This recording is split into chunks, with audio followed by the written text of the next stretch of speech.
I want to welcome everyone who's tuning in the Zoom circle here, as well as the live stream and potentially the replay on YouTube, as well as in the circle through the podcast to Exploring Divine Resonance. It's week 5, and our theme for this week is surrender. Queued up beautifully by the conversation in our third segment last week, our Q&A exploration, a wonderful discussion, no doubt. Looking forward to more of that in our Q&A for today as well. Before we go diving into an exploration with words or deeper into transmission and the energetic exploration, let's first formally gather in our beautiful circle, shall we? Setting everything else aside, energetically, emotionally, physically, and otherwise. As always, please don't operate a motor vehicle or heavy equipment of any sort during this or any time we're together. As you may have already experienced, it's not safe to multitask. You never know when you're going to drop out, which some people refer to as going to sleep. So that wouldn't be a good thing to be doing while you're driving, right? And more than that, there's this opportunity to really have a deep experience of yourself, to open more fully to your own presence as you open to an experience of divine presence. With that, I invite you to close your eyes with your palms towards the sky, breathing in and out through the nostrils, if all of that is comfortable for you, as you make your way energetically into the circle in the place that resonates most for you. Finding that now, let's do a little bit of breathing, shall we? Deep breath in, hold,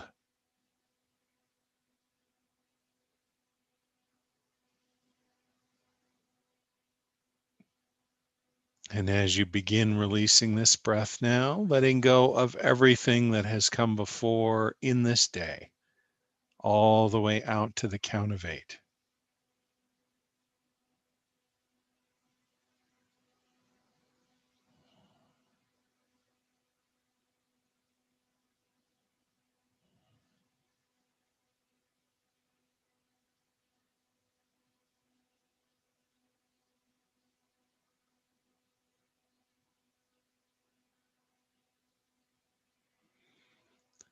Another deep breath in,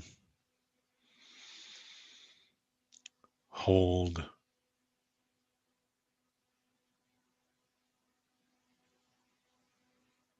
and as you begin releasing this breath now, letting go of everything that has come before since we last gathered.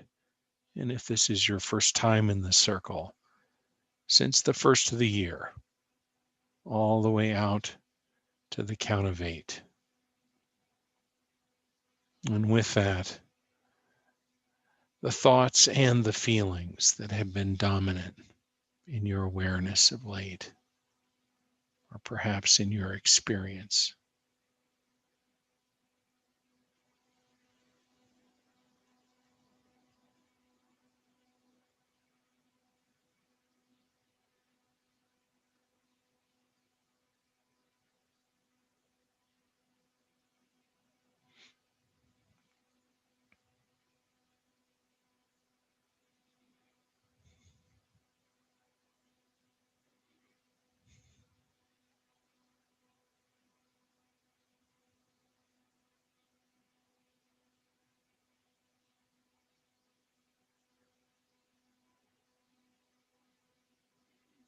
Another deep breath in,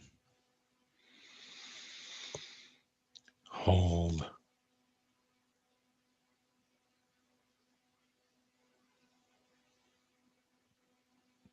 and as you begin releasing this breath now, letting go of everything that has come before since you were born, all the way out to the count of 8. Thoughts, feelings, and now the dominant way of being, all the way out to the count of 8.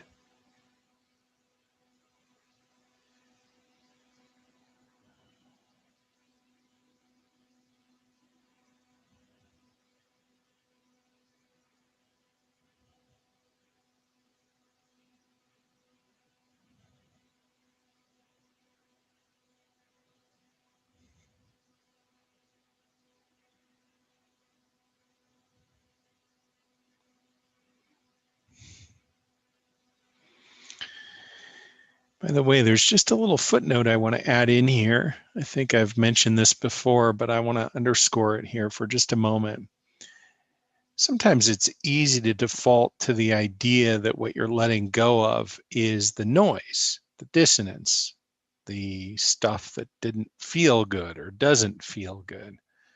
But really, this breathing process, it's very simple, is just an invitation to release everything. It's a way of opening to a more complete experience of the divine. And the premise and the experience that comes with it relate deeply to our theme today. So before we take this last breath as a circle, I just invite you to sit for a moment and see whether you've been sitting in circles with me for many, many years, or this is your first circle and your first time in a circle today. Rather than just defaulting to whatever comes into your awareness, I'm just going to invite you to cast the net a little more broadly, a little more completely. One final thought here. I can't remember when it was. It was a number of months ago. Someone on the live stream on YouTube in my weekly broadcast said, "Why am I letting go of all these things? I love my life. I love how things are. I wouldn't want to change anything." And that's really something to pay attention to. The reasons are many from my perspective. If you're in a place where you're experiencing a state of deep resonance and you like it exactly the way it is, this may not be the circle to sit in.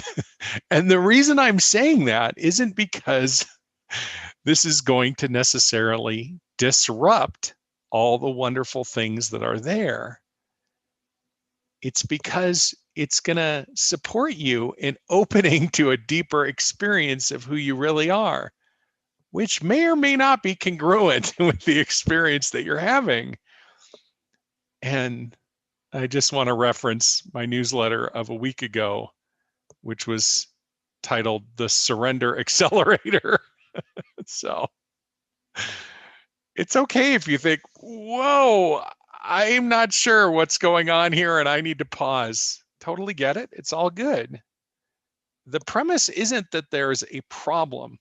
It's that there is a larger, more complete expression of divine presence that is waiting to come express through you.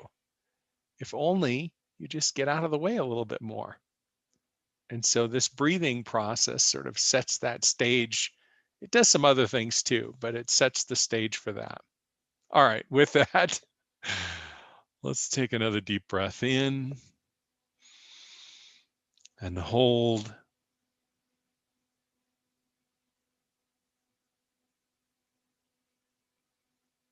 And as you begin releasing this breath now, letting go of everything that has come before since the inception of your soul, all the way out to the count of 8.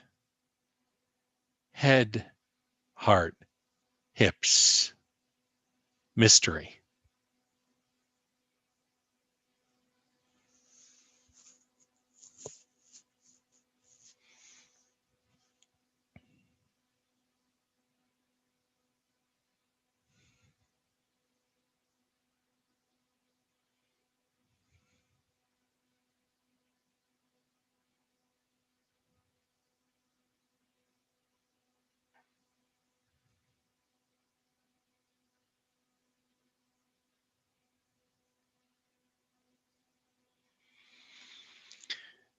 For whatever remains in separation, I invite you to remove the universal plug. I'll do the same. And with your permission, let's begin.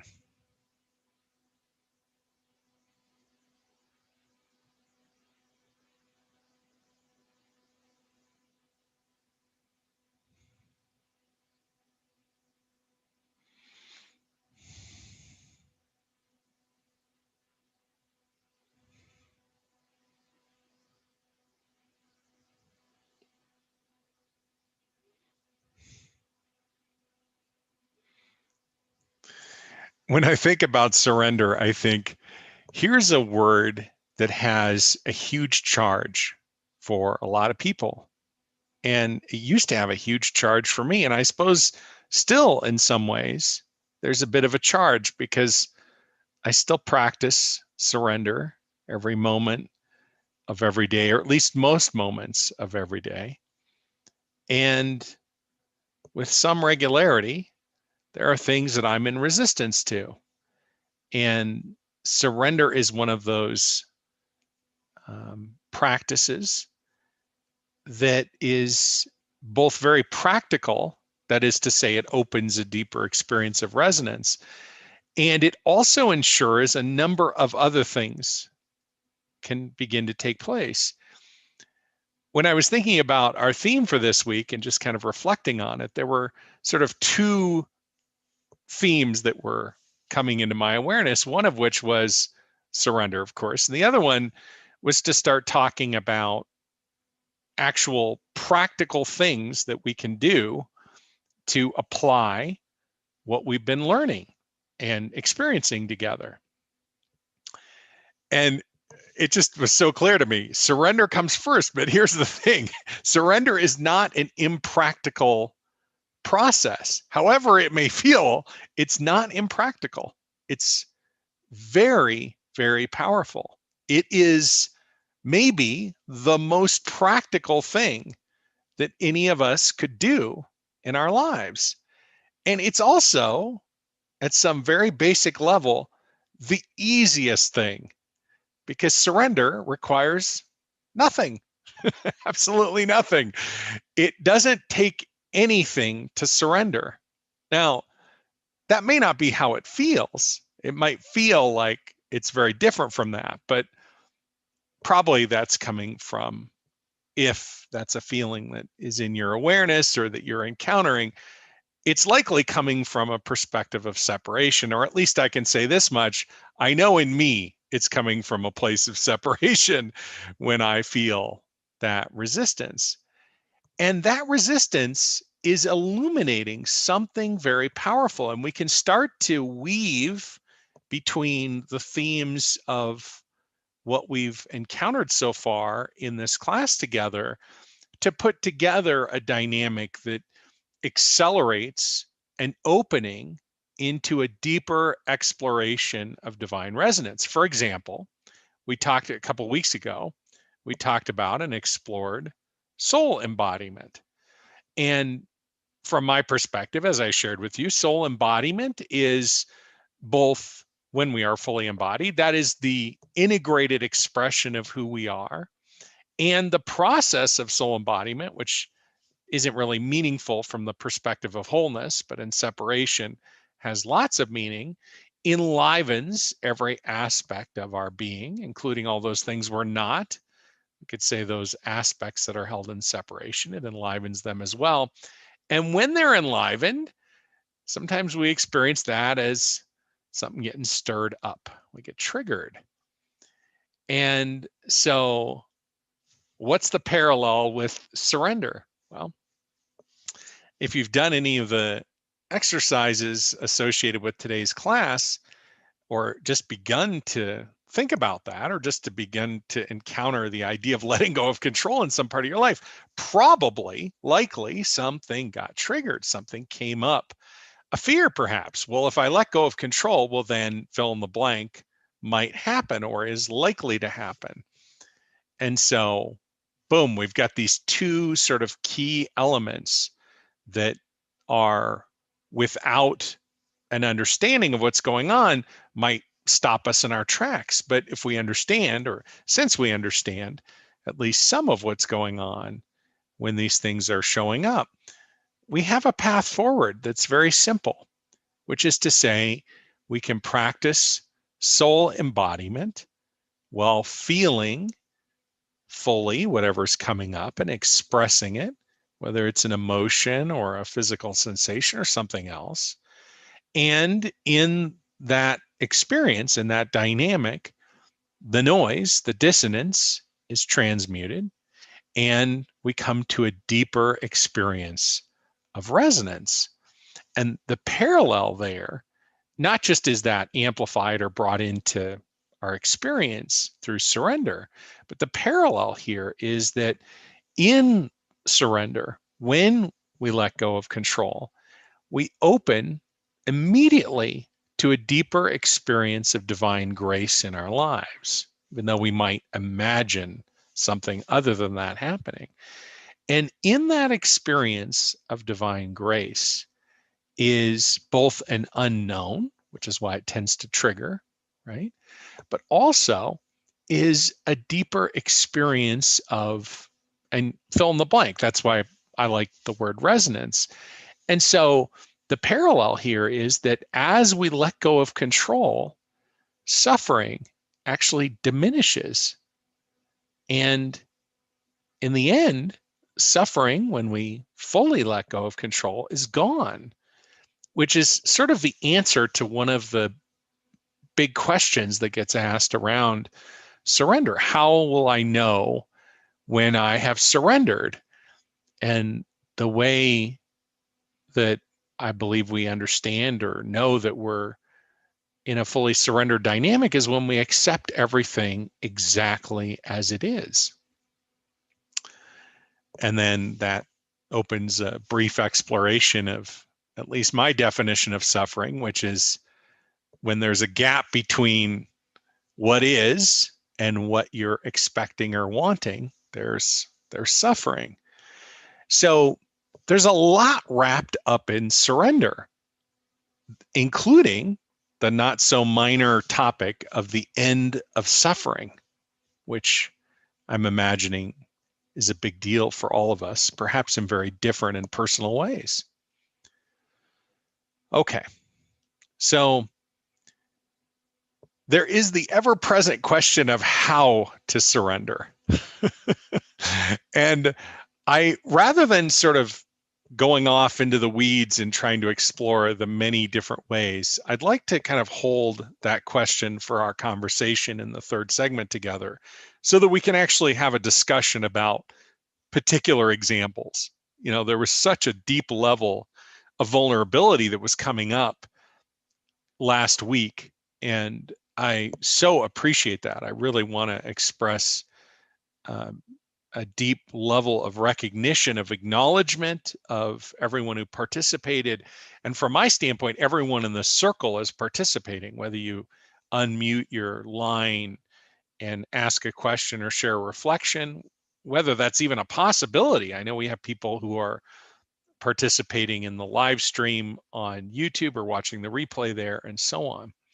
And I will just mention, since I didn't at the top of our time together today, if you're not in the Zoom circle and you wish you were, it's really easy to sign up. You can just go to exploringdivineresonance.com and add your name and email address. It's free.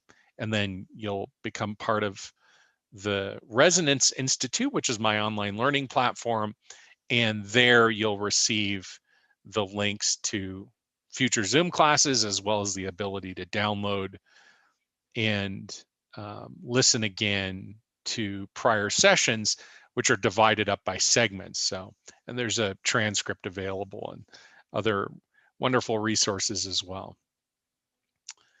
Okay, so how do I surrender? Let's set that aside for a minute. Not wanting to duck the big question, just it's much more meaningful to talk about it in particular examples rather than just talking about it, you know, if this is true, then this, if this, then this. It seems like it might not have as much meaning. The what of surrender, the letting go of control, I think we've touched on that for a moment. There's something else I want to explore here for just a little bit.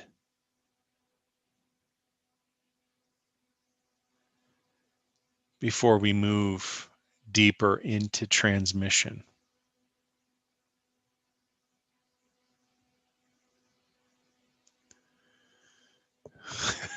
It's a little bit different than what I thought I was going to talk about actually when I get quiet.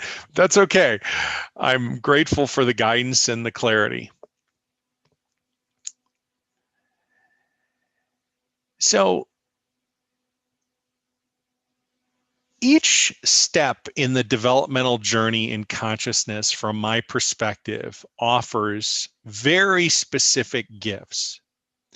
And I talked about this last week, and we can talk more about this.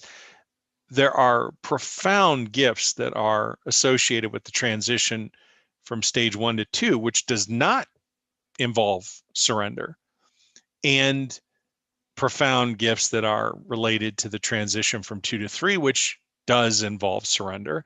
And then again, profound gifts that are involved in the transition from stage 3 to stage 4, which can't involve surrender. Actually, there's no way to go into union consciousness by letting go of control.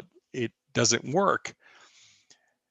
And in particular, when things are coming up in the transition from 1 to 2, there's a developmental progression which a discussion about surrender might seem to negate, might seem to say this is a wasted effort because eventually you're going to be stuck surrendering.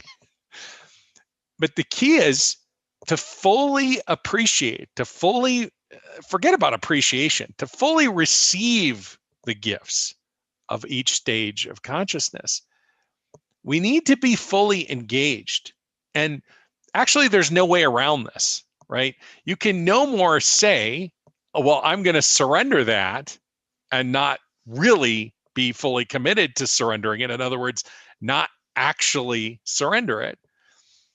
Or if you're fully committed, you would actually be surrendering it. You can no more pretend to surrender than you can pretend to integrate the gifts of 1 and move on to 2, or pretend to, and I guess that's what I was just referring to, pretend to have received the gifts of 2 and actually move into 3.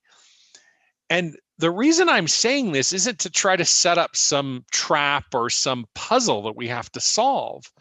It's to come to a place of deep presence, or at least invite that within each of us as we're exploring these topics, which all, from my perspective, relate to a deeper exploration of divine resonance.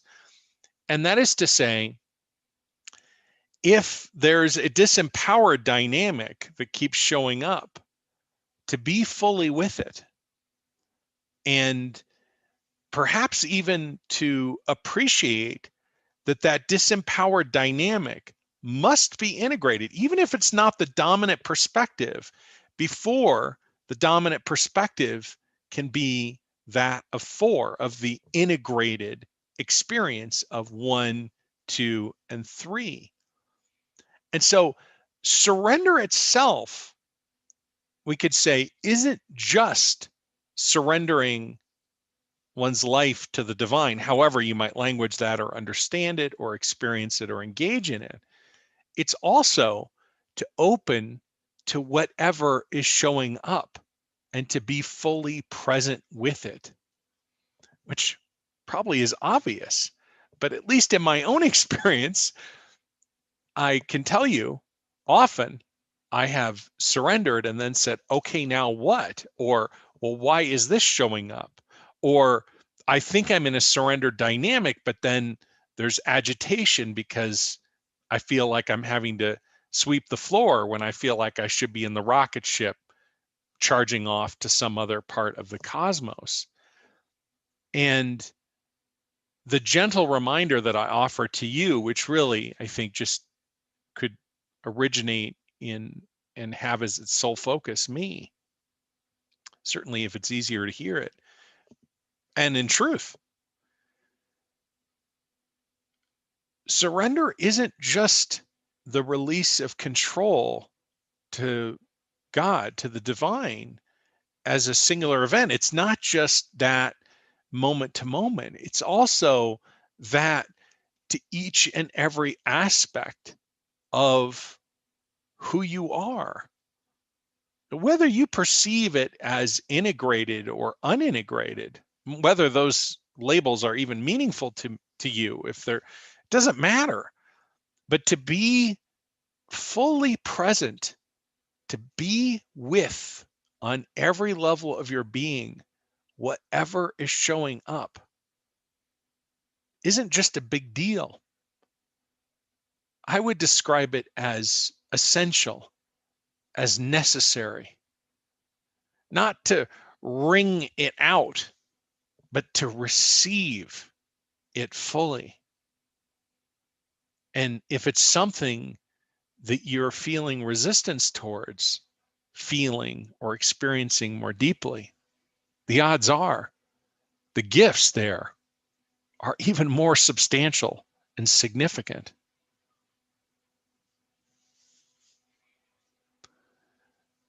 I promised in this class that I would offer bite-sized insights and actionable things that you could take, steps that you could take that you could apply in your life. And I realize that I get sort of carried away with ideas and tend to go in deep. So before we transition into transmission, I'd just like to offer a bit of a summary around surrender. How do you know you've surrendered? When you accept everything exactly as it is.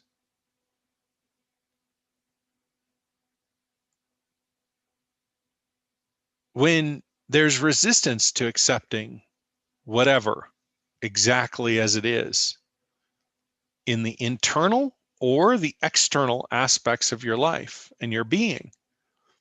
From my perspective, it's an invitation to let go of control ultimately. But to let go of control, there's a developmental journey from disempowered and separate to empowered and separate. And if you let go of control from a disempowered place without having explored the empowered perspective about the same issue or area of your life, it will leave you feeling even more disempowered. And that's a little confusing because most people, certainly I would include myself in this group, at some time in their journey of surrender, in their exploration of surrender, have felt phenomenally disempowered in conjunction with letting go of control. Still, you likely have a sense of how your developmental journey has gone around the particular themes of your life. And on a deeper level, I perceive that we have, I guess if we could use this language, if there's a way to use it without a charge, although I recognize these words have a charge for many people. I perceive a core wound, a core cause, let's say, that for which everything else distills down. Every other effort at control, every other wound or trauma or experience of dissonance from a disempowered state, it all either reinforces or deepens or is the origination story around this core wound. And that core wound probably, likely, I'm not sure I've ever seen it not be the case, is connected to the most intimate relationship in your life, whether you experience it in this way or not. And that is with the divine, which just beautifully raises the stakes around letting go of control by stirring up that thing which may be buried underneath everything else by way of motivations to become empowered and to express the gifts of empowerment in your life. And finally, that process of having things stirred up and of diving in at a deeper level in those feelings is parallel. That is to say, what gets stirred up supports a deeper experience of wholeness once it is transmuted, which we've explored in conjunction with soul embodiment,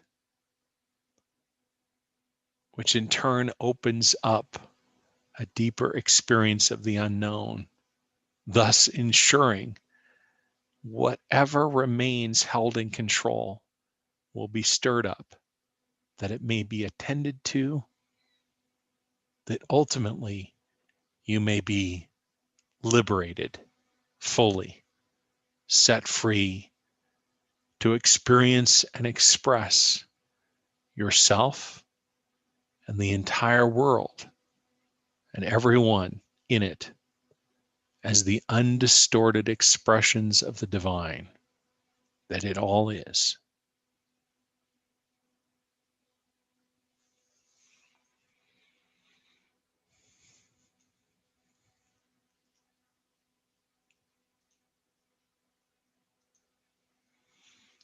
Opening into our second segment for today, into the transmission, I'm affirming the plug has been pulled. We have begun. And with that invitation ever present, eyes closed, breathing in and out through the nostrils, palms to the sky if it's all comfortable for you. And the gentle short form reminder that comes with divine connecting breath. The river is flowing.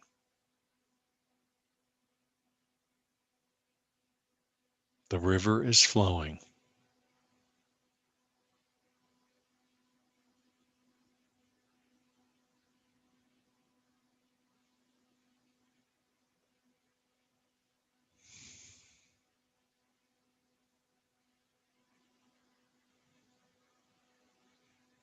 The river is flowing.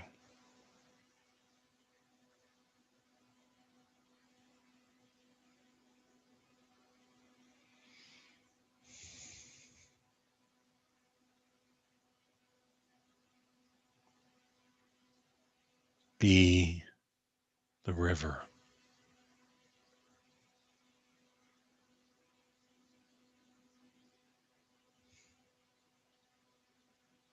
Be.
One opportunity that can be bite-sized in transmission here with regard to letting go of control can come with the breath.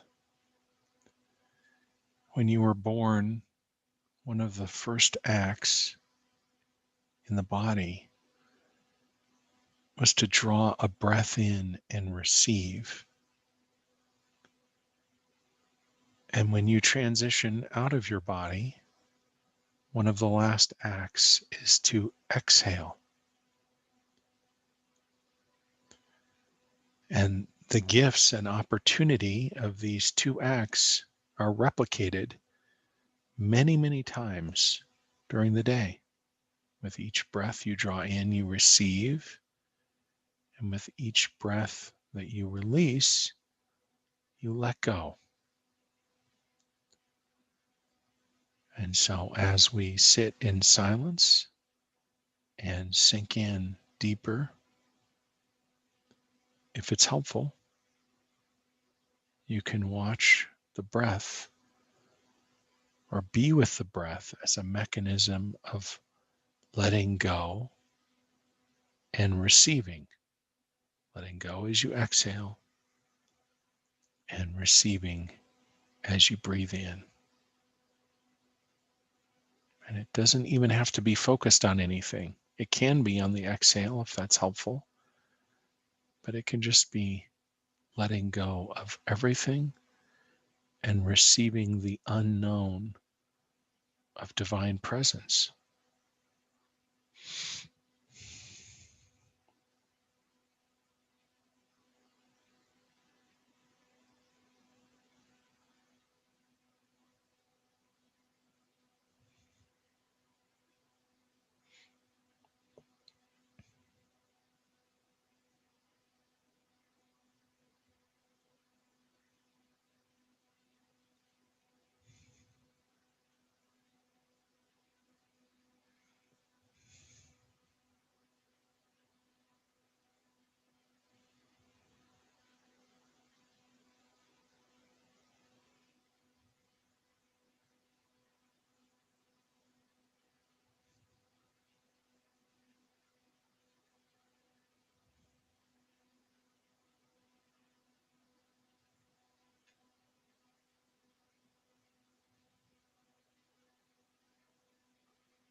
So beautiful as we move to that deeper experience of embodied resonance as it unfolds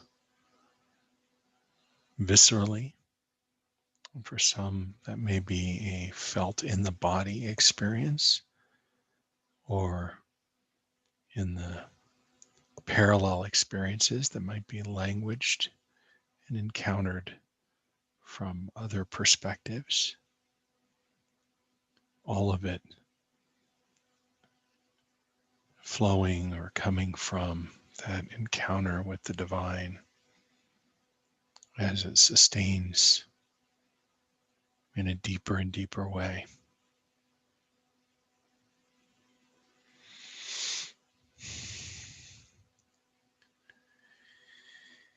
Before we wrap up this part of the transmission, I just want to offer a couple of suggestions. Sometimes there are people in the circle who would really like to extend and deepen the transmission in silence.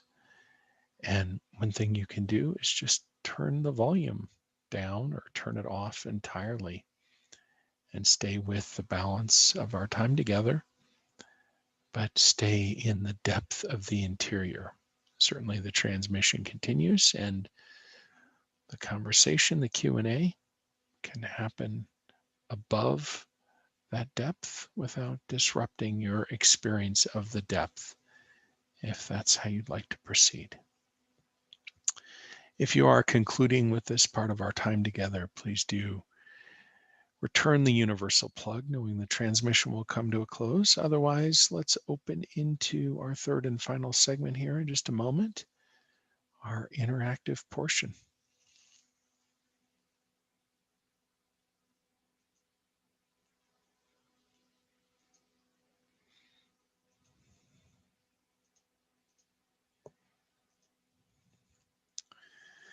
Okay, opening into our third and final segment together.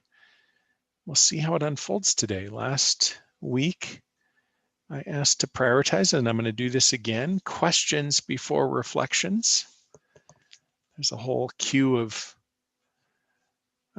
questions that I've put to the group via the study guide. So if there are questions coming up, let's attend to those first. And as before, just self-appointed.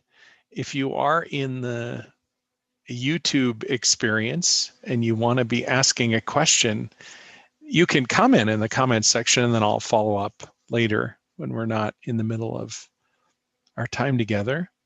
Or you can opt in to the Zoom room by going to exploringdivineresonance.com and just add your name and email address. Same is true for those on the podcast.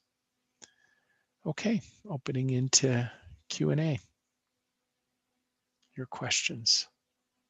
Self-appointed, just unmute yourself and start asking. Hi, Ken. I guess I'm starting. Okay. Hi, Susan. A question came up for me this past week. You talk about not sending anything, not intending anything.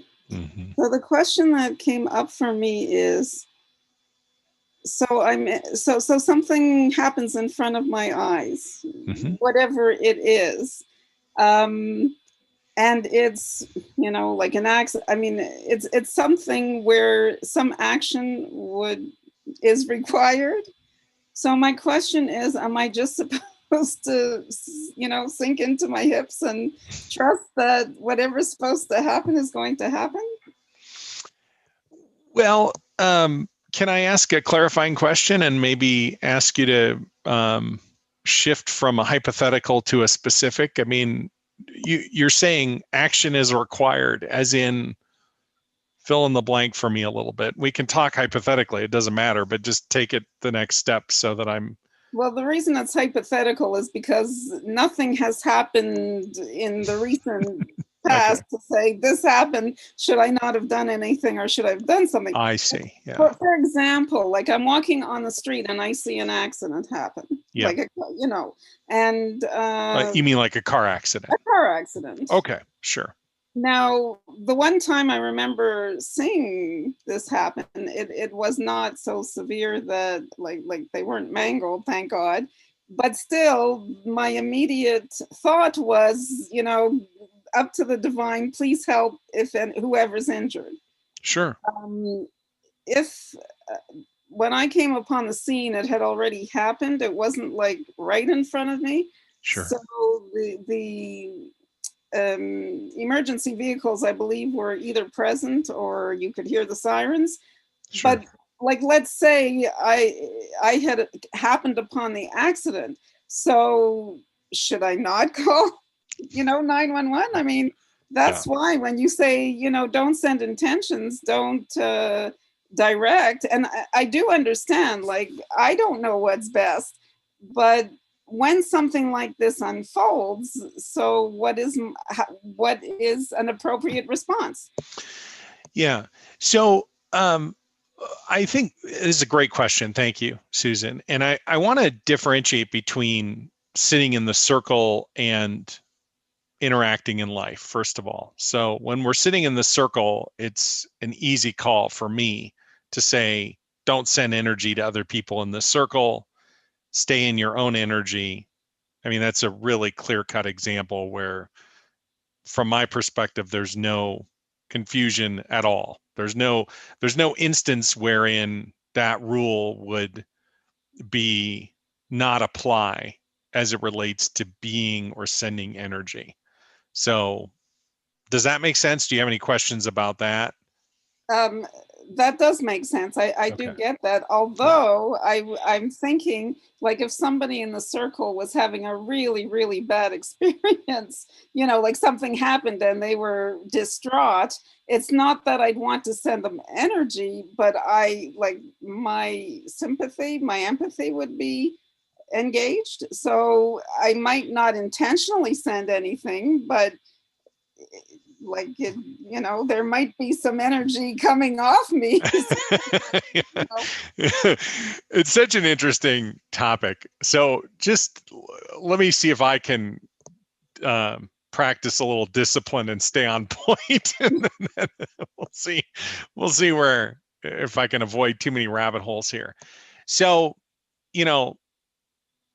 again, I think it's important to just differentiate. Let's make a hypothetical. Obviously, we're sitting virtually in this circle, but let's say that we were actually on retreat.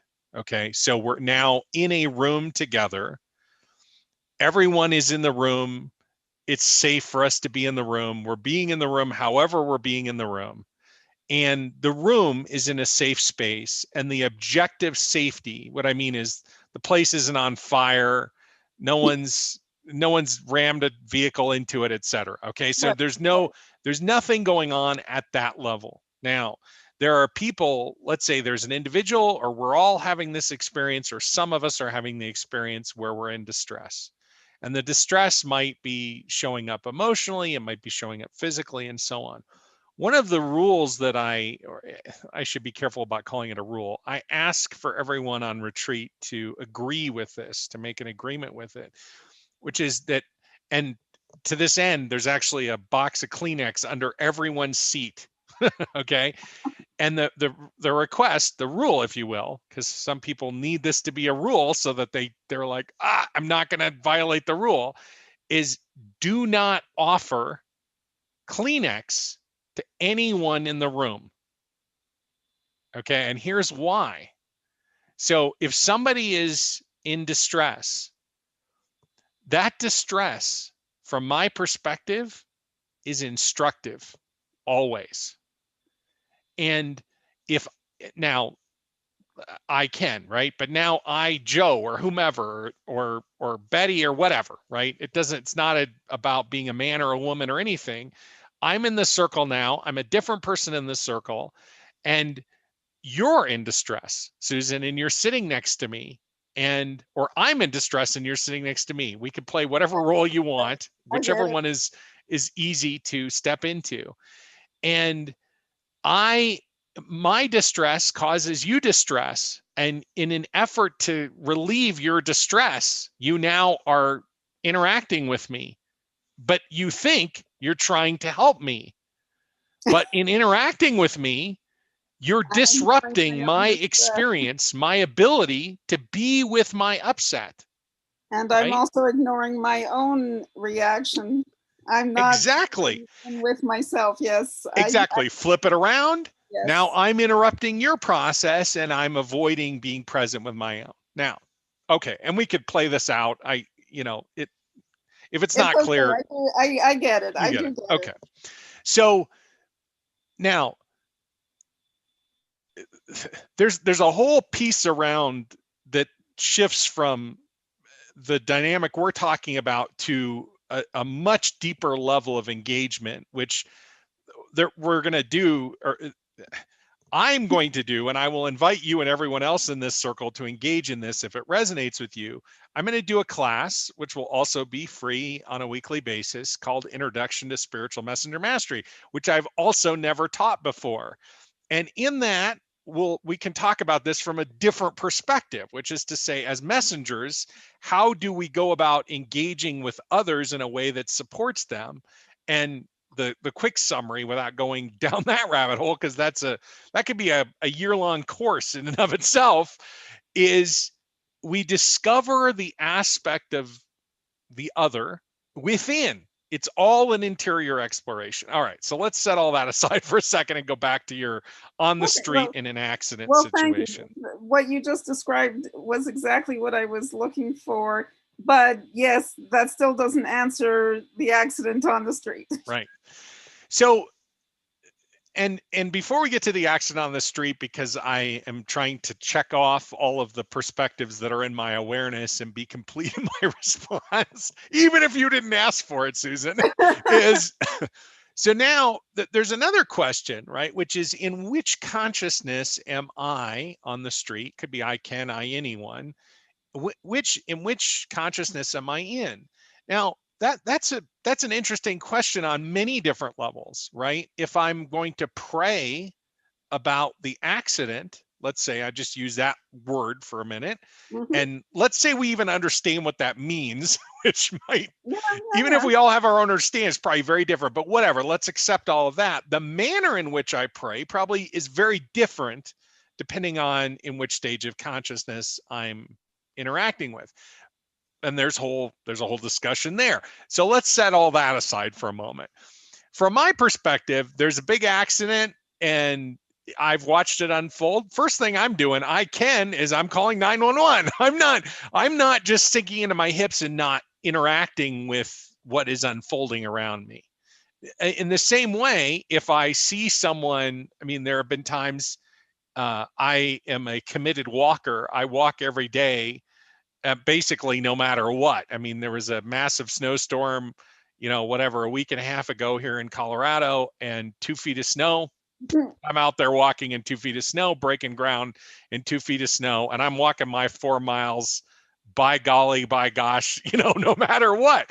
So if I'm off camping, which I love to do in the summer and in the spring and the fall, I might be walking on the side of a state highway. It might be the only place I can get my 4 miles in.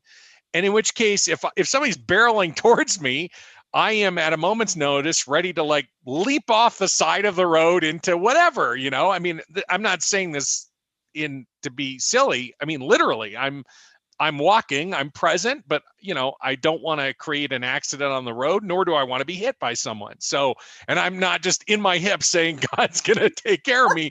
Part of God taking care of me is me being aware of what's going on and interacting with it to preserve and so on. And then, beyond that, there are all sorts of refinements here that might be interesting for you to explore or want to talk about. From my standpoint, I'm ready to pick any of them up and run with them. But to me, all of these things are a function at some level of the question or the perspective that comes with embodiment and integration. And if you have further questions, I would love to respond to them specifically instead of going dancing in a monologue of epic proportion.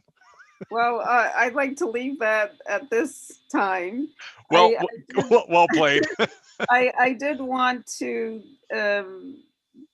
talk about something else, but Sure. since it's a reflection, I can leave it for after anybody else has a question. Okay, perfect. Yeah, that's great. Thank you, Susan.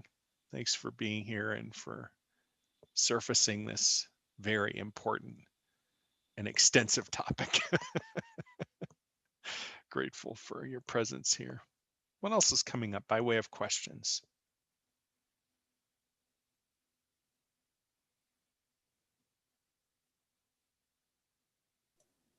Ken, I got a question. Beautiful. Well, first I noticed something came up while we were doing the deep breathing and we're quiet and meditating. Just a couple of things came up from the past that I haven't thought about in years. Wow. And that really caught my attention. I'm like, whoa. So I think there's some unresolved, that's there for a reason. Sure. Yeah. So that was kind of interesting. And then it goes like what Susan was saying would be reflection, a personal thing. But the question I have, and it's just introductory type of question. What's the difference between release? I'll say release all the time. I release this, I release that, I'll do that mantra. What's the difference between releasing it and surrendering? I surrender is the deeper experience because I'm always mindful of releasing it, but maybe I should say surrender. I'm talking. That's interesting. That's an interesting question, Annie. So what is it? What's the difference to you? What is the difference between releasing something and surrendering to when you? You say potent, the surrender, I'm pulling back. I can release it because I know it's temporary, like I'm not losing my identity. And that's interesting. When I was reflecting on these questions, I think surrender triggers this feeling of, I'm going to lose my identity. I'm going to lose a sense of myself if I merge with the divine and just give up everything. And then releasing, I think I'm retaining my identity. Maybe it's not. But so I feel safe saying release all the time. Well, I'll release that, but I'm releasing all the time. Sure. But we're surrendering all the time. I'm always surrendering too, even if I don't like it. Well, here's just a suggestion if you're open to it and if it's meaningful for you. One of the things that's sort of interesting about this dynamic, this continuum from I've got some control to I'm going to let go of control to I have no control and I'm consciously choosing to have no control. The image I'm seeing is almost like this dial, like we just turn it up, but we really turn it up for ourselves. I mean, that's not quite right, Annie, because, as I'm sure you've experienced, it's not, okay, so letting go, fine, but at some point, if you might be thinking, well, I just keep letting this go and it never leaves. So what happens then? My point there is, it's almost like the manner in which we engage in this dynamic is up to the separate self to sort of manage. The dynamic itself tends to grow until attention is paid to it. And so from my perspective, it offers almost this sort of wonderful opportunity to dovetail the deeper, more complete once greater resistance is encountered or with greater resistance as an experiment for discovering, is surrender potent? Is there potency here? But I also really think it's essential to honor the truth for you, which isn't necessary. So in other words, let go of the should, let go of the idea that, I'm supposed to, or, just because, and I realize lots and lots of people talk about surrender, but let's just make it about me for a minute. Just because Ken is honking about surrender and has been forever, that who cares? It's not, or just because you think that's what you're supposed to do, or that you feel drawn to do it. But when we open a pathway for us to do and honor our inner truth, that's a much more integrated space to be walking, and therefore more potent. And I'd be curious to see where that leads you. Okay. All right. Yeah. Yeah. Thank you, Annie. Thanks.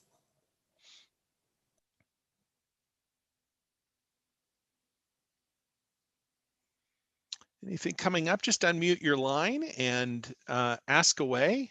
Otherwise, we'll move into reflections in just a moment, if there, or reflections and questions. I just want to make sure there's time for that we focus first on any questions that might be coming up.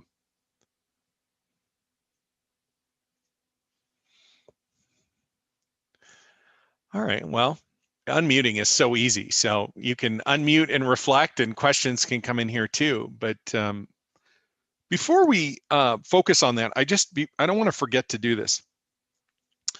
I mentioned last week something slightly different about when I said, let me just back up for a second, because what's the context that you're talking about, Ken?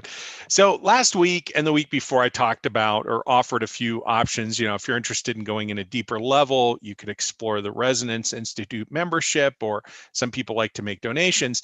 And then donations came in, and I just want to say thank you to those that made a donation. And if you donated and I haven't thanked you for it, it's not because I'm ignoring you, it's because I'm not aware of the donation, because I'm not very good at looking at my PayPal account and recognizing donations as donations.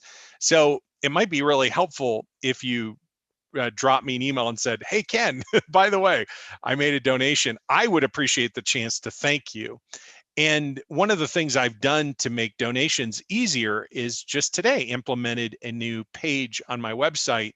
If you go to kenwstone.com/donate, there's a button there that makes it so easy to go on PayPal and so on and so forth. So I'm grateful for those contributions and your engagement, however you're engaged in the circle. I'm certainly not trying to suggest that the only way to be in the circle is to make a donation or to invest or participate in a deeper level in other circles. I just simply want it to be known that if you're interested in doing deeper work, there's a way to do that that's different than has ever existed before with Resonance Institute membership. And you can go to resonanceinstitutemembership.com for more information about that. And if you feel called or compelled to make a donation, there's a way to do that that's easier now. And thank you to those who have made those donations, and thank you to those that are participating as members in the Resonance Institute as well. Okay, let's open up to reflections and any other questions and just anything that's top of mind right now. Could be related to surrender or really anything we've been exploring or anything we haven't yet explored. Happy to open up to that. Looks like Susan's already unmuted. Go ahead, Susan. Jumping right in. So I wanted to share my experience with you. Beautiful. Last week we talked about, I'm a little bit spacey, which happens whenever I let go of everything that came before. Mm-hmm. But last week you were talking about, if I can remember, when you sit in divine presence, whatever comes up is overwhelming, regardless of how severe the trauma or how severe the wound is. Because my question was, is there not a degree, like, is there not such a thing as the trauma is so great that you just can't handle it? And in your experience, it was, if someone is there, it means they're ready to transmute it. And no matter how minor it is, it still becomes overwhelming. And what I wanted to share was, I just had that experience. Something came up yesterday and it was overwhelming, and I'm still slightly reeling from it. There's still more to come, but I just had to sit with it, and I realized that I have no control, and the only thing I can do is surrender. And what my comment is, it's hard. My mind gets in there and goes, no, I can't do this. So like I can report back next week, because by next week it will have had to be dealt with, or mostly dealt with, but sure. It's wow. Yeah, I mean, I don't want to break your flow. Am I disrupting if I reflect a little bit on? I so appreciate you sharing this, because when I hear my words back, I think, oh, when I'm like, it sounds kind of heavy-handed, Ken. Like, it's always going to be overwhelming. What are you trying to say? I mean, that sounds kind of scary.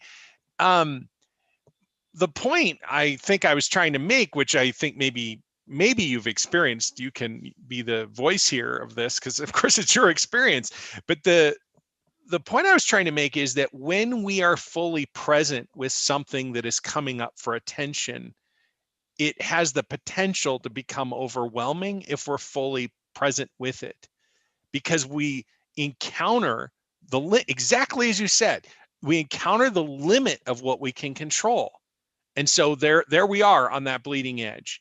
And that is until we have practiced and integrated tremendously. In other words, it's a persistent experience. And I don't mean that to scare anyone off, right? I mean it to reinforce that if it's happening, A, it's normal, B, it indicates the power associated with the gift coming up.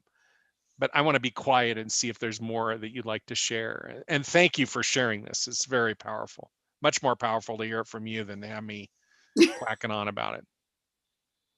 Well, I'm grateful to you, because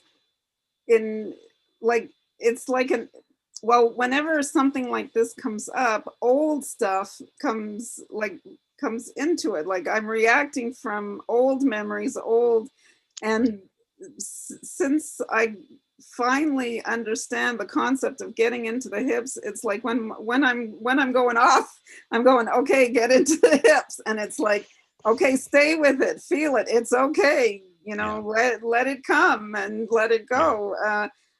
I just wanted to express my own understanding of the difference between letting go and surrender.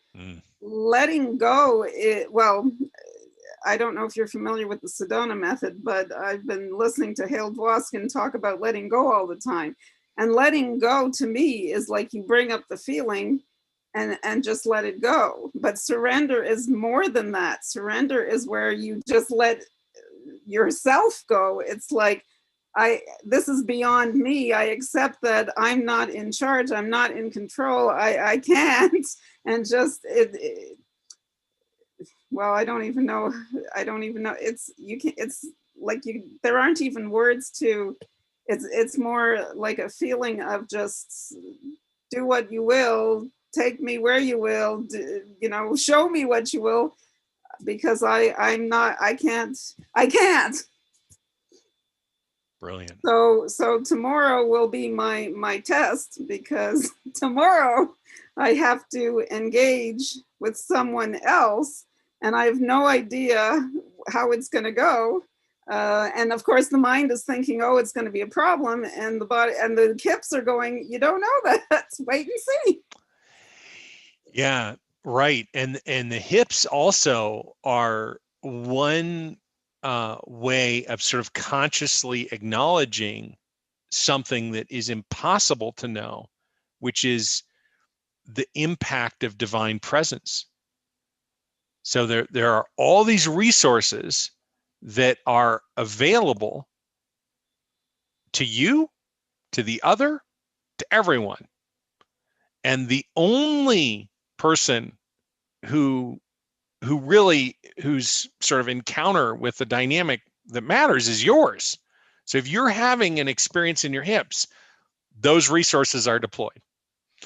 And those resources might include the other person or people having an enlivened experience of the divine within themselves, which then marshals new resources through them. But for sure, that's what's going on for you. And in a surrender dynamic, we don't have to direct that. The divine gets to be a mystery that expresses however it will. And You know, if we want to apply that to the car accident dynamic, it might be 911 and then just to sit down on the side of the road, or to go sit with the individual if there's a way to do that that respects their safety or their experience, just to be with them without any you know, I mean, if you're a skilled medic and so on, maybe you're called to do something, right? But I'm not. So I'm just thinking about, without the particular skill to engage, you can be present, and who knows what is going on. In fact, that's actually what's happening all the time when we're in session, when we're in transmission together. I have no idea what is unfolding. I just am having the interior experience of that deeper resonance. But it's not unique. It's not just mine. It's in all of us, always available to us. So thank you for sharing and giving voice to this. The mechanics of this process are a big deal to hear about. Well, thank you. I have to say, it's a little bit scary. The unknown, well, I don't know if you find it, but I'm at the stage where, okay, I understand the unknown, like some things are just unknown, but there's a little fear factor in it. Are you kidding me? I mean, that's, to me, that this is the value of surrender before, is that it is unknown, which means it enlivens the separate self. It animates every aspect that wants to control. And so the way I interpret this, at least, is that when I'm triggered, oh, here's some part of my separate self, and here's an invitation for me to integrate, for me to call home this aspect of me. And inevitably, at some point in that process is a process of letting go of control, of surrender. So it isn't just possibly fearful, it's pretty well guaranteed to generate something on the fear spectrum. Otherwise, you know, it's already been surrendered. It's the reason why when I surrendered on the 30th of June back in 2011, I scheduled it, because in charge, right? I gotta make this happen this way, right? And the second thing is, I spent weeks, maybe months ahead of time, actively visualizing all the things that I was afraid of: dying, being homeless, blah, blah, blah. Because in that experience, first of all, I was just deathly afraid of all those things. And instead of just resisting them, which I've been doing forever, I got present with them and began to feel them. And the best way to feel them for me was to visualize them not as possible, but as real, as now. But then I discovered that those experiences were considerably less stressful than the mess I was creating for myself by not surrendering. In fact, they had no stress associated with them after I worked through all of the aspects that the "and then what" question is how I relate to that. So anyway, yeah, fear. Big part of what's going on with the separate self.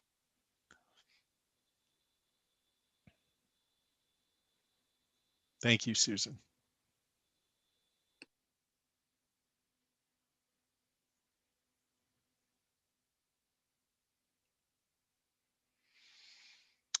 Anything else coming up to reflect on or give voice to or ask about for today?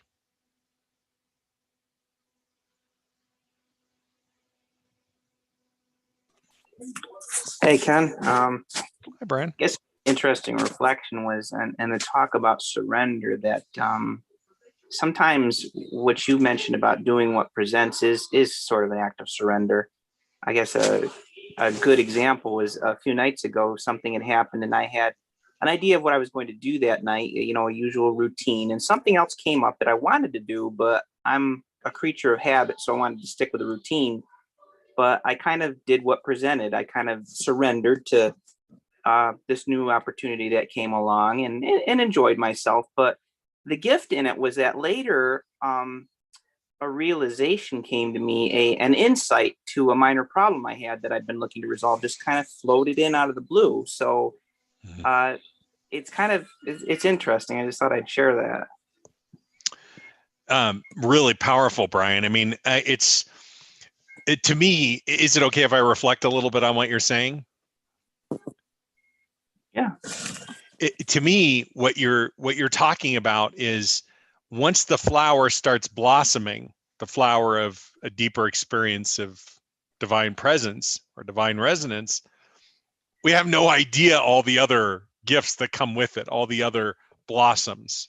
So you have this immediate experience, and then all these other things come in, which I associate with the dynamic of moving into a state of deeper presence, which of course, that's surrender, right? To be embodied first and then to let go of control. There is absolute presence. Well, it's wonderful to hear you reflect on that. Thank you.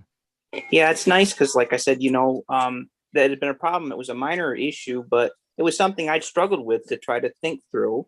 Mm-hmm. And yet, in that kind of state, the answer kind of floats in easily. It's kind of like watching a puzzle in your mind's eye be put together by somebody else.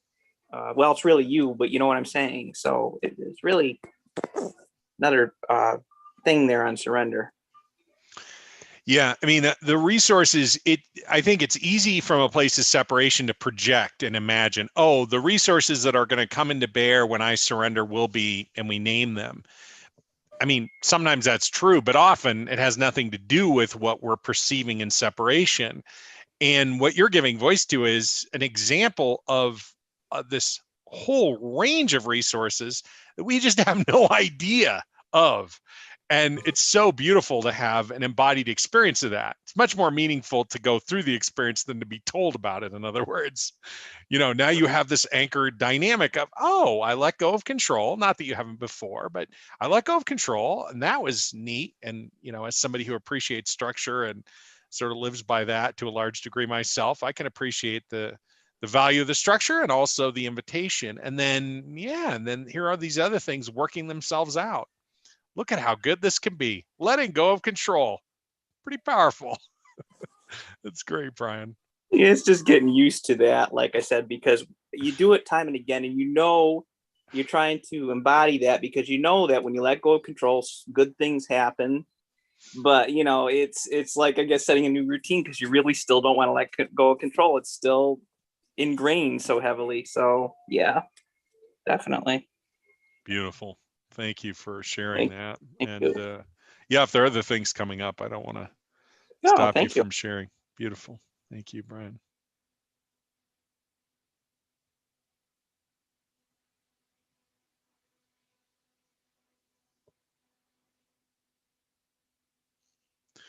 Maybe I'll take just a moment. I expressed some gratitude earlier for donations. I want to, one of the things that I just want to talk a little bit more for maybe a moment with everyone's permission, just have a brief discussion. What does it mean to go to a deeper level with this work?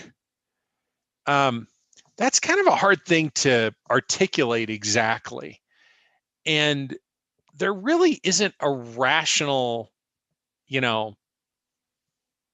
this. I mean, sort of there is, right?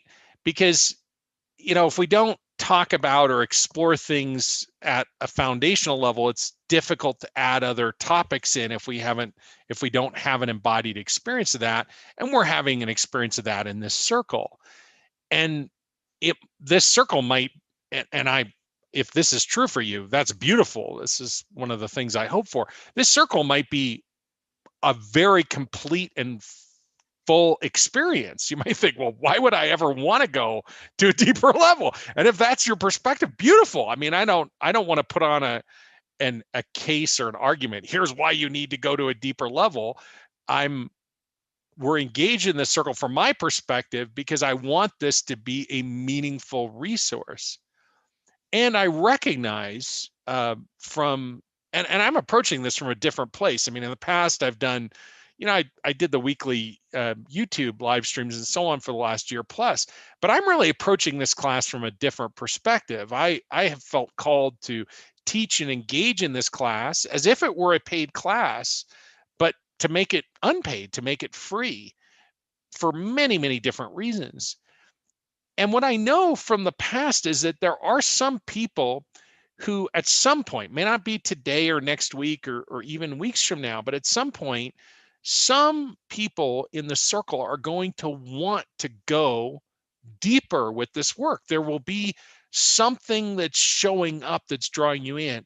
So when that happens, I think I just want to plant this seed. When that happens, I just want you to remember the Resonance Institute membership.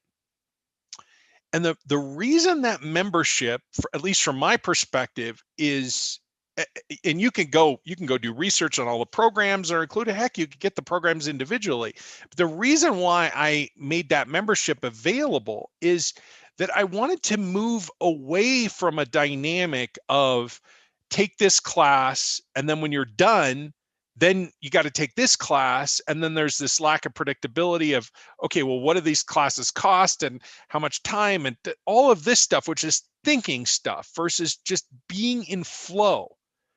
So what I know is that or what I think I know is that people are kind of engaged to work with me or interact with me, free or paid, doesn't matter, for kind of two basic reasons. One is something to do with an experience of the divine within. That could be, a focus on healing, or a focus on a deeper experience of resonance, or overcoming or clearing blocks, or whatever. There's sort of this group of things. Or the other reason, and sometimes this is an unconscious thing, sometimes both of them are unconscious. The other thing relates to kind of exploring, and my category, I call it being an embodied messenger, but that probably isn't your language or the way you're thinking about it. Or if it is, it's probably a function of me having talked about it. But an embodied messenger is one who is sharing or sort of being the divine expression as them, where their gifts are shared sort of with or without language. So, there's a process of discovering what those gifts are and one's message and mission and so on. There's this whole thing. You can think of it almost like a professional development, but it's all spirituality. It's not, here's how to run a spiritual business. It's not about that. It is about that, but it has nothing to do with business.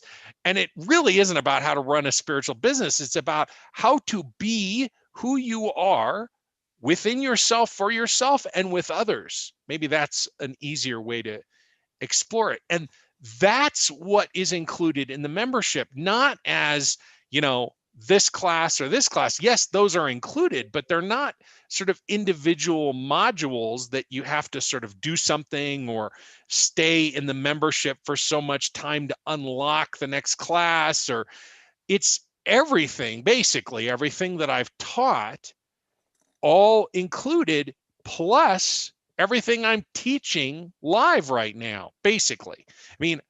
I can imagine there's a time in the future where maybe I invite a group of advanced messengers to explore at a level that might not be included in membership.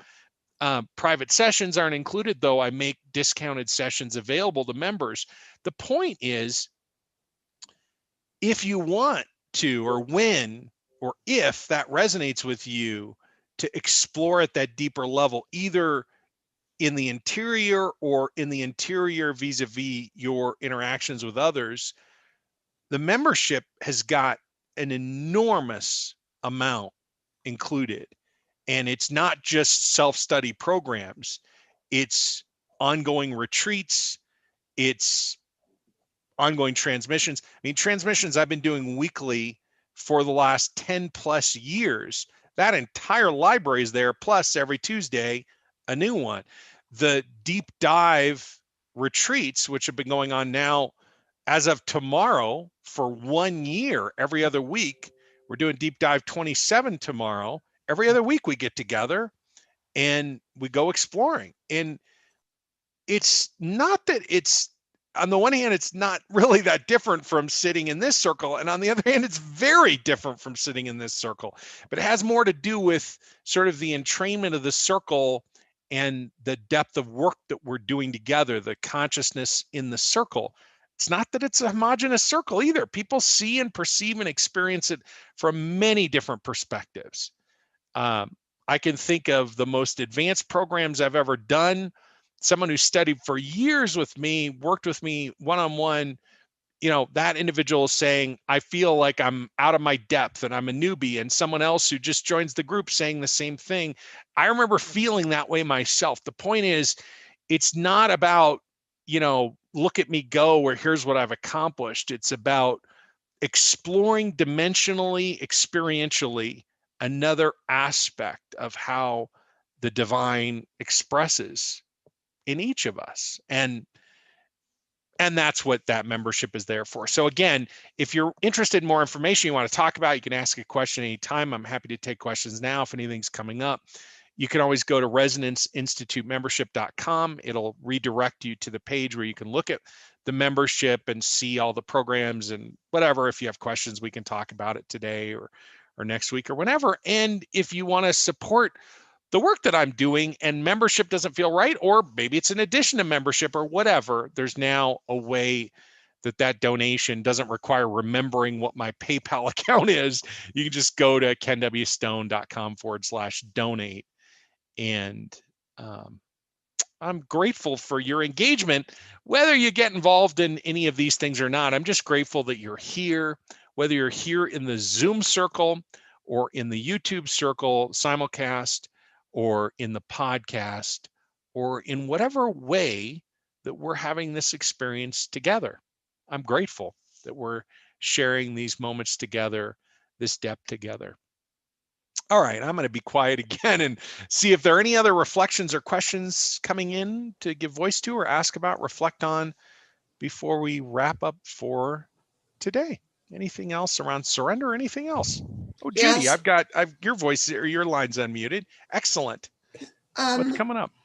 I just wanted to share with people that I've been working with you for about 3 years, and I've done some of the classes, and I really love doing the sanctuary. And sometimes now on Tuesday afternoons, I just plug in with you through the airwaves. And I don't usually have a lot of questions. Sometimes when you ask the questions in from your heart, it's like I just can't get into it. But there's something about being in resonance with you that's always touched me on a deeper level. You know, that I could sense in my own body. Oh yes, I'm going to be here. And it doesn't have to do with your words. And but what I've noticed over the few years that I've been doing this work with you, plugging in once a week with you, is that I feel more self-confident. I am not as opinionated as I used to be. It used to seem so important to have an opinion about one thing or another. And I just dropped that. So I feel like I'm better about being the observer, taking stuff in, watching what's happening without being in an emotional whatever. And so for me, that's all been part of the result of just plugging in once or twice a week with you with the vibrations, being able to get things online if they're an old class. Sometimes I do that, you know, to get started with my meditation. So I just wanted to toss that into the hopper because sometimes it feels like I just don't have any big questions, so I must be doing something wrong.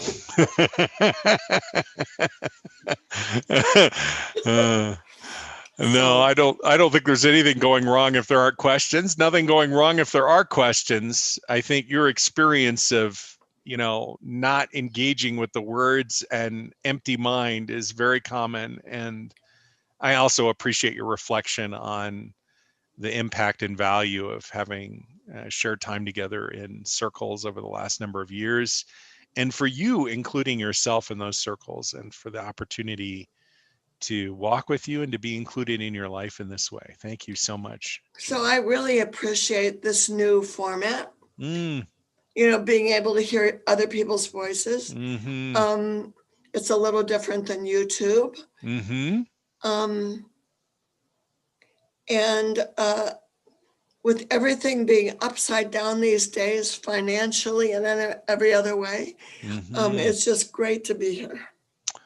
Beautiful. Judy, thank you for being here, and thank you for sharing your perspective and giving voice to that. It really means an enormous amount to me to hear these things, and most essentially for you to be here. And thank you. Thank you. Yeah. I saw another line get unmuted there. It is Brenda, I think. Oh, and am I cutting you off? Is there more to share, Judy? I don't want to. No. Okay. No. That's more than enough. Okay. Brenda, I think your line opened up. Something coming up for you. Well, last week, we talked about the whole idea of surrender, and I continued to think about that concept, especially when you talked about the difference between stage 3 and 2. Mm-hmm. And comparing that, thinking about that for me was like meditation. Mm-hmm. When I was first learning to meditate, how difficult it was to surrender to letting go, not focusing on the brain, just allowing that to flow. Almost kind of like the river is flowing, and just allow that flow and to be with it, but not stop. And so then that made me start thinking about the fact that, okay, when I am not surrendering and going with the flow, it's like I'm trying to paddle upriver. And so it helped me to really realize, okay, so every time that I find myself in resistance, I then go, okay, is it worth the energy to paddle upriver? That's brilliant. No. That's a brilliant way of looking at it. Yeah, because it's like, yeah, I'm not going with the flow. So, I mean, so I'm realizing now, and I'm seeing those moments in which I am, and even when we're talking about helping others, listening to my partner complaining about her work and the things happening at work, and realizing I'm wanting to jump in there and say something, and then going, no, let it go. She just needs to release it. She is not asking you for anything. Let it go. Yeah, brilliant. So, yeah, so my whole thing I've been doing for the week is learning how to paddle with the river. Beautiful. Instead of trying to go upriver. That's beautiful. Yeah, but realizing along the river there are going to be obstacles. Sure. And learning how to flow and follow the flow of the river, and not allowing those obstacles to stop me. Yeah, that's interesting, right? Because I have a few things that are showing up, but I want to be with your reflection. That's beautiful. That's really beautiful. Yeah. So, and I guess I'm thinking to myself too, that maybe like we were talking about the fact that there are signs. So if I hit that big boulder that's in the way, that actually is showing me, even though I'm with the flow, there's still a resistance. Okay, so you've keyed in on the image I was seeing. And is it okay if I reflect a little bit on what you're saying? Okay, so just consider, right, there's this progression, right? I'm sitting next to the river. I got my foot in the water. Now I'm in the river standing. It's flowing against me, but at least I'm in it. Now I start floating. But then there's the question, right? Boulders, bam, I'm going to get smashed into them. Or maybe I'm on the side of the river and I'm thinking, well, I got a better idea of where this flow can go, and I try to dam it up, and right, there's that whole thing too. But let's just go with your image here for a second. So the question at some point, at least in my awareness, is, well, is there a difference between the river and the bank of the river? Between the boulders and the rocks and the gravel in the river and the river itself? And even if I just think, okay, I'm having a hard time with that, is there a difference between me and the water in the river? Because the water in the river just goes around the rock. It doesn't have an experience of banging into the rock. It just comes up next to it and then moves around it. It's not, there's no violence from the water standpoint. It's just being water against the rock, or being water in the turbulence following the rock. And so there are all these invitations into, and where is separation now? Where is that illusion that I am separate from my experience, from all of it? Where does that show up? We could think about this in terms of the life cycle of the water. You know, there's water that's in the high mountains that melted off a glacier. It looks like pure water up there, and maybe it's contaminated down here. Or the ocean, where it evaporates, that's different. That's depth. It's already gone all the way down the hill, and so on. You get what I'm saying? Yeah. So there's an interest. It's almost like the refinements just continue revealing themselves, like a divine fractal. You know, I let go of this, and then I once again discover a boundary between, or an apparent boundary between me and the other, and then that melts away and something else shows up, and then that melts away. And with each deeper level of embodiment and surrender comes an even more profound experience of divine resonance, of presence. Yeah, and that is kind of what I have been experiencing and realizing, and also saying to myself, it is okay. Brilliant. Yeah, I can't be beating myself up, because that's paddling up the river. Right. So it's just let it be, just like with meditation. It is what it is. Flow with it. Don't fight it. And you'll find yourself on the other side. Brilliant.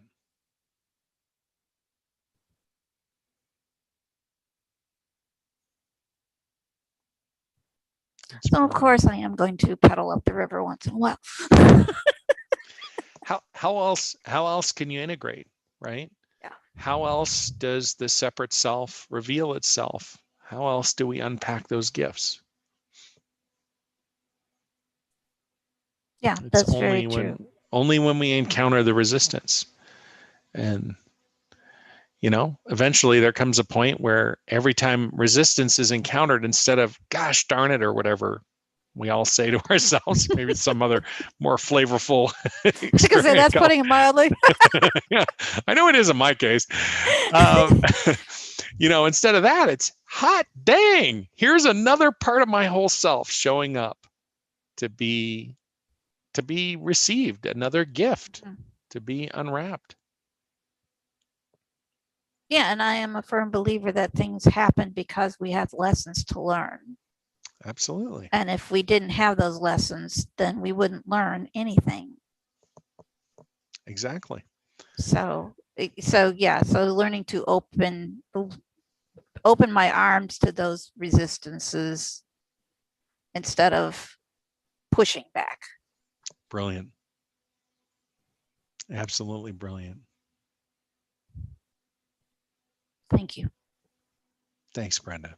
Thanks for being here and for your reflections and your presence.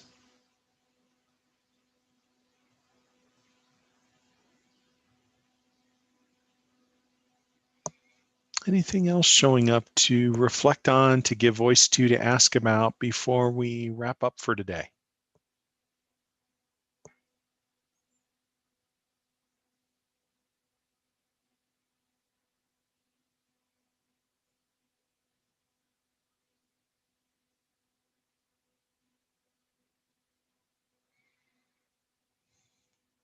Okay, beautiful. Well, before I close the circle, I just want to thank you all for being here, for being present, for your authenticity, your vulnerability, and your embodiment. It may be that embodiment is a brand new idea, and you might be thinking, well, wait a second, I'm not sure I'm all that embodied, or whatever you're thinking. From my perspective, the combination of these leads to a completely different dynamic. It opens a space to be as you are, without explanation or excuse. And as we all open to that inner beauty and allow ourselves to experience it and for it to be expressed, something profoundly different begins to happen. Most essentially at the level of each of us individually, but also collectively in this circle. Something different begins to unfold in the circle. And I have witnessed that and participated in it over and over and over again, many, many times over the last 10 plus years. And it's such a beautiful expression of the divine mystery. And it is so delightful to go on that journey with you, with each of you in that way here in this circle. When you're ready, I invite you to begin returning the universal plug. I'll do the same as I begin bringing this transmission to a close.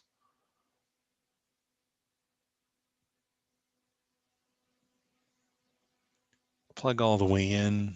Transmission to a close now. Until we're together again very soon. Peace.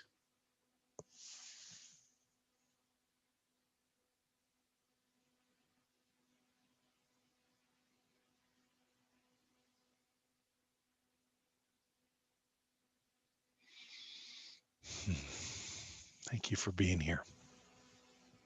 So wonderful to share this time.